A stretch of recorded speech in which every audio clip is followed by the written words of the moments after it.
এদিকে আইএসএফ নেতা নওশাদ সিদ্দিকী ভাঙড়ের বিধায়ক, এলাকার বিধায়ক হিসেবে ভাঙড়ের নওশাদ যখন খুশি যেতেই পারেন, মত বিজেপি নেতা দিলীপ ঘোষের। তার অভিযোগ, ভাঙড়ে গোলমালের ঘটনায় বহিরাগতরা জড়িত, কিন্তু বহিরাগতদের বিরুদ্ধে পদক্ষেপ করছে না পুলিশ। শুনুন।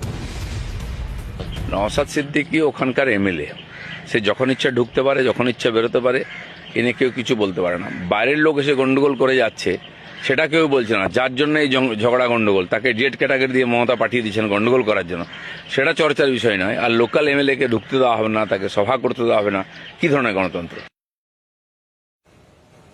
এই মুহূর্তে ভাঙড়ের ছবি সরাসরি দেখছেন আপনারা। আইএসএফ বিধায়ক নওশাদ সিদ্দিকী তিনি ভাঙড়ে যাবেন আজ।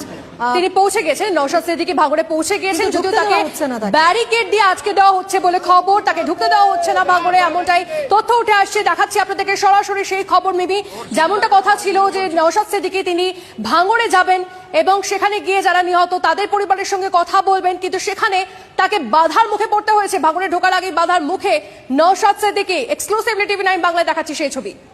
সুপ্রিয় আমাদের প্রতিনিধি রয়েছেন সরাসরি। সুপ্রিয়, ঠিক কি পরিস্থিতি এখন?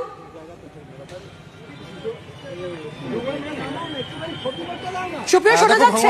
আইএসএফ বিধায়ক নওশাদ সিদ্দিকী তিনি তার যে বিধানসভা এলাকা, সেই হ্যাঁ শোনা যাচ্ছে, কন্টিনিউ করো প্লিজ।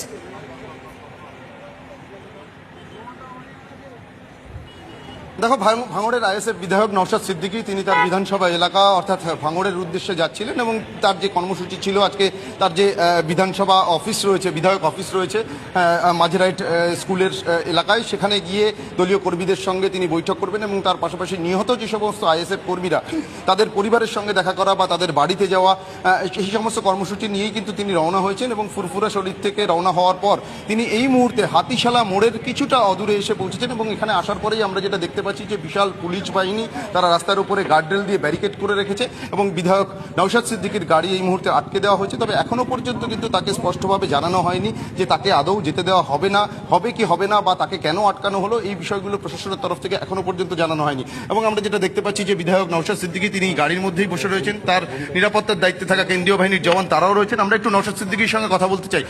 আপনি তো আপনার বিধানসভা এলাকার যাচ্ছেন, তো এখানে কি পরিস্থিতি এখন?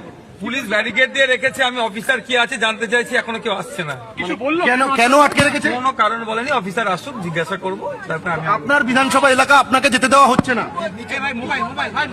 আপনার বিধানসভা এলাকা, আপনি বিধায়ক, আপনাকে যেতে দেওয়া হচ্ছে না, কারণটাই তো এখন জানতে পারছি না। তো তারা কি বললেন? কিছু বললেন? কোনো কিছু বলেনি, জানতে চাইবো, অফিসারকে ডেকেছি, কি আছে দায়িত্বে। আপনি কি করবেন? তাহলে কি অবশ্যই যাবো, যদি বাধা দেওয়া হয়, আমার রাইট আছে, আমি যাবো, কেন বাধা দেবে? যদি বাধা দেওয়া হয়, যদি না যেতে দেওয়া হয়? দেখুন একটা কথা, আমি তো আর পুলিশের ওপরে গাড়ি নিয়ে